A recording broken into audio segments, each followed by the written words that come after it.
Assalamualaikum warahmatullahi wabarakatuh.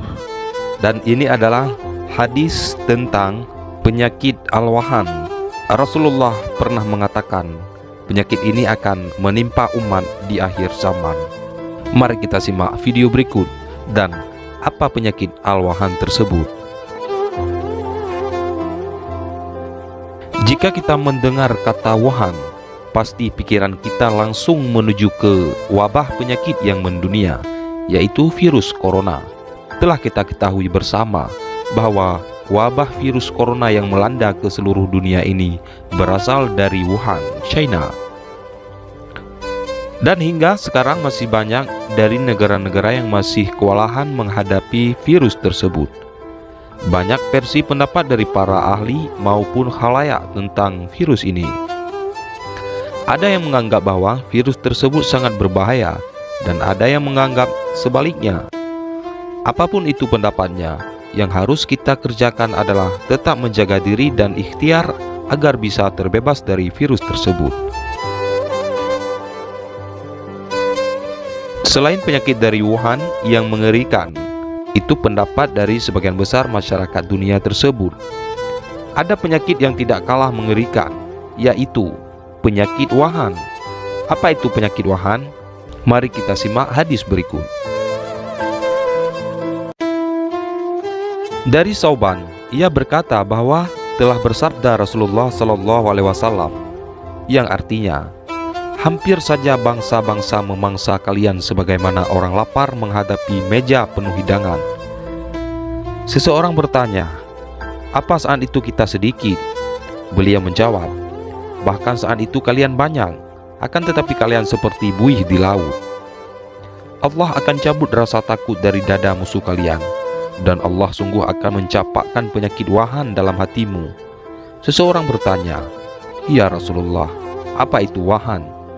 Beliau menjawab, cinta dunia dan takut mati.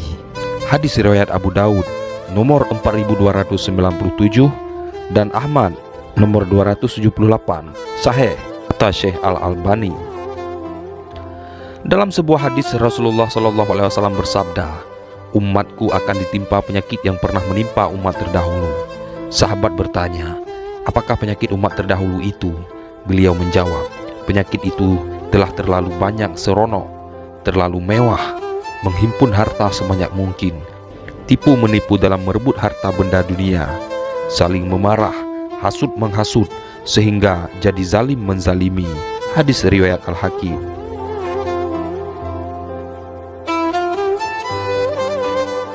Wahan sendiri dalam bahasa Arab artinya lemah. Tapi jika kita merujuk dari hadis di atas, kita bisa mengartikan bahwa penyakit wahan adalah terlalu cinta dunia dan terlalu takut mati.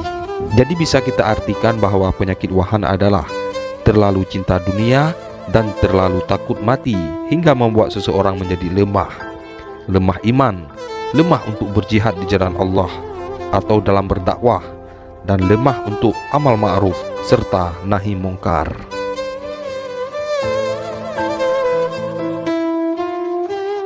Cinta dunia bukan berarti seorang hamba tidak boleh kaya. Bahkan dalam sebuah hadis yang diriwayatkan oleh Imam Bukhari, kita boleh iri kepada orang kaya yang suka berinfak. Itu menandakan bahwa sebagai muslim, kita boleh cinta dunia. Akan tetapi mempunyai tujuan untuk lebih bermanfaat bagi orang lain dan dengan cinta dunia, itu tidak melalaikan kita dari penghambaan kepada Allah. Dan carilah pada apa yang telah dianugerahkan Allah kepadamu, yaitu kebahagiaan negeri akhirat. Dan janganlah kamu melupakan kebahagiaanmu dari kenikmatan duniawi, dan berbuat baiklah kepada orang lain sebagaimana Allah telah berbuat baik kepadamu, dan janganlah kamu berbuat kerusakan di muka bumi. Sesungguhnya Allah tidak menyukai orang-orang yang berbuat kerusakan. Surat Al-Qasas ayat 77. Hai orang-orang beriman, janganlah hartamu dan anak-anakmu melalaikan kamu dari mengingat Allah. Barang siapa yang berbuat demikian, mereka itulah orang-orang yang merugi. Surat Al-Munafikun ayat 9. Takut mati di sini bisa kita artikan takut mati karena meninggalkan harta yang telah dikumpulkan selama hidup dan takut untuk tidak bisa merasakannya lagi. Dan bukan berarti tidak takut mati adalah dengan sembrono dalam mengarungi kehidupan di dunia. Semoga kita tidak termasuk orang-orang yang lemah iman, lemah jihad, dan lemah amar ma'ruf nahi mungkar karena penyakit wahan.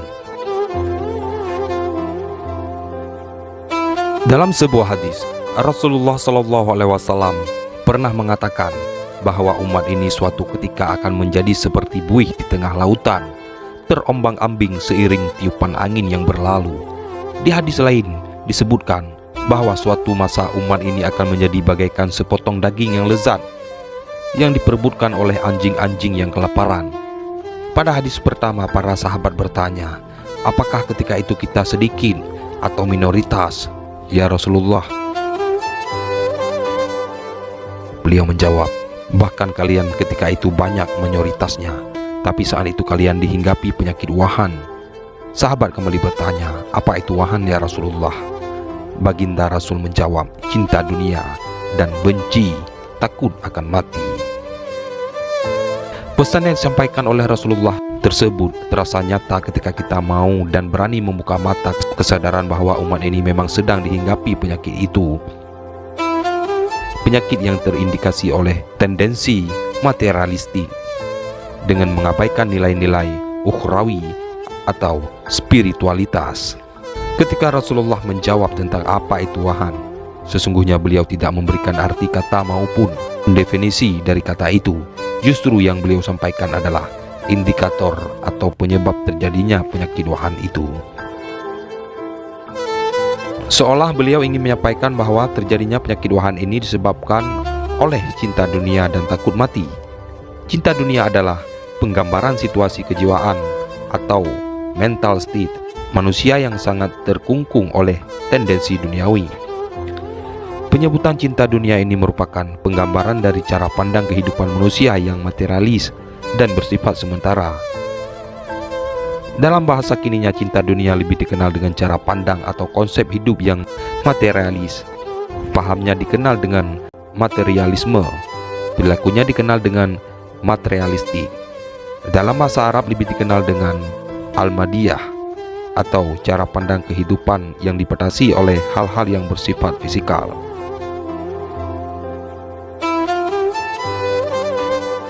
Dengan demikian, peringatan Rasulullah tentang penyebab penyakit tadi sesungguhnya ada pada konsep kehidupan manusia yang saat ini telah mendominasi dunia hampir tanpa kecuali. Paham materialisme seolah menjadi diin atau jalan hidup yang menguasai dunia, dan umat ini telah terpenjara di dalam paham itu. Untuk itu, dengan sendirinya sudah pasti penyakit wahan itu menjadi penyakit kronis yang menimpa umat ini. Penyakit yang menjadikannya tidak memiliki posisi yang jelas dan tegas dalam merespon berbagai pergerakan global masa kini.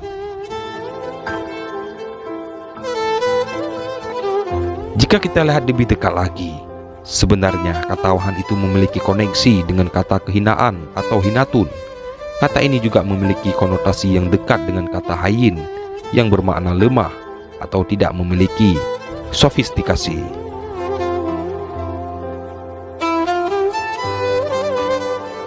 Kita tidak bermaksud menggali derivasi kata ini, tapi intinya adalah bahwa umat ini sejak masa Rasulullah telah diprediksi akan menderita penyakit wahan, dan wahan dapat dimaknai sebagai kehinaan, rendah diri, atau situasi di mana umat ini kehilangan izzah atau kemuliaan.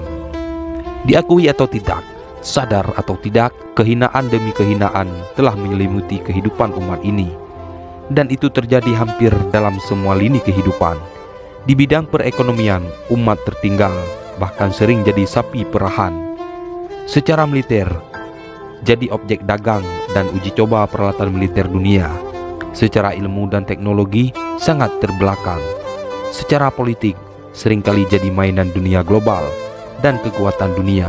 Bahkan secara sosial budaya, jadi objek kapitalisasi budaya orang lain.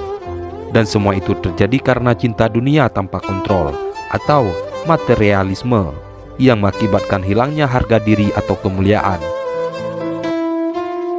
Tanpa harga diri dan perasaan mulia dengan agama ini, umat tidak akan punya pegangan yang kuat. Akibatnya, umat hanya akan terbawa arus kekuatan dunia sesuai keinginan dan kepentingan mereka. Masanya sekarang membuka mata. Wallahu a'lam bishawab. Wassalamualaikum warahmatullahi wabarakatuh.